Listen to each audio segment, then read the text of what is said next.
Abundantly clear, the New South Wales Government would never ever give the green light to thousands of people flagrantly disregarding the health orders. That never was and never will be our intention. Let me make it very, very clear that all of us have given up so much and worked so hard in order to make sure that we get on top of the virus. And to date, New South Wales has been very successful only because all of us have taken the hard yards, have making those difficult decisions.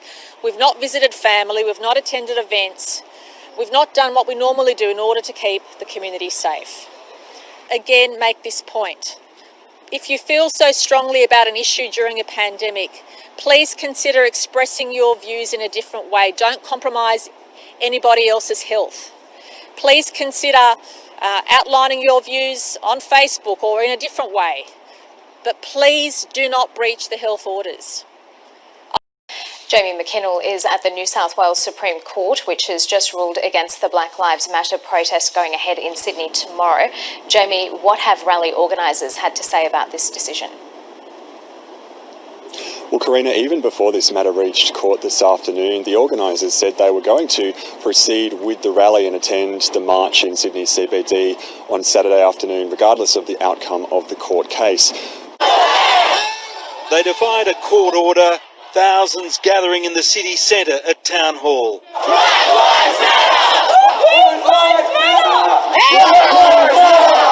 The protesters had been threatened with arrests and fines, as well as putting themselves at risk of catching or spreading COVID-19. Our rates of the virus are so low, and I'd be here anyway. All the signs were looking grim, police in strength, showing restraint, holding back, but they had vowed to uphold the law.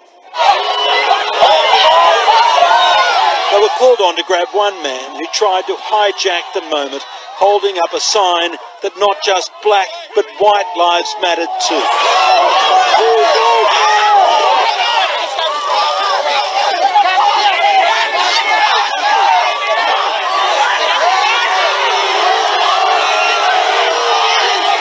At the same time, numbers at Town Hall were swelling and spilling onto the roofs of shops. Then suddenly an announcement to the crowd.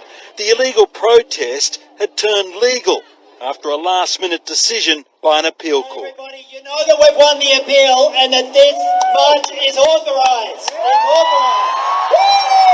The about face came just minutes before the official start to the protest. But today we beat the system. Stand proud, stand together. The court decision was a setback for the state government, which claimed the gathering was too much of a threat to public health. As the numbers grew, the organisers did their best to keep the risks to a minimum, handing out masks and sanitizer. The legal issues ironed out, the focus returned to the reason for the rally. The 400 or more Indigenous deaths in custody, a terrible record that has haunted Australia for decades. Demonstrators, in a symbol of solidarity with George Floyd, took a knee in the middle of Castlereagh Street.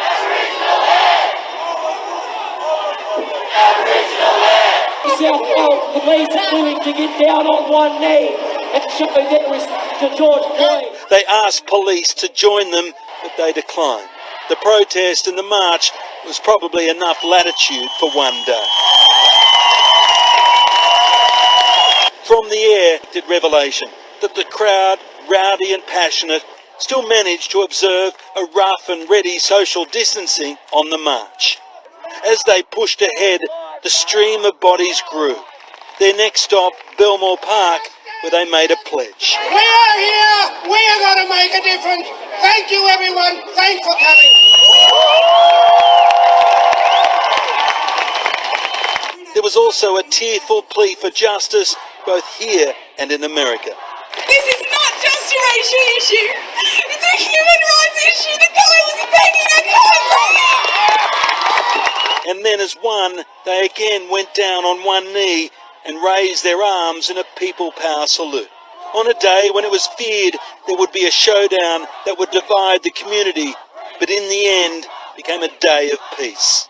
People killing, people dying, human heading, human flying. Would you practice what you preach? Would you turn the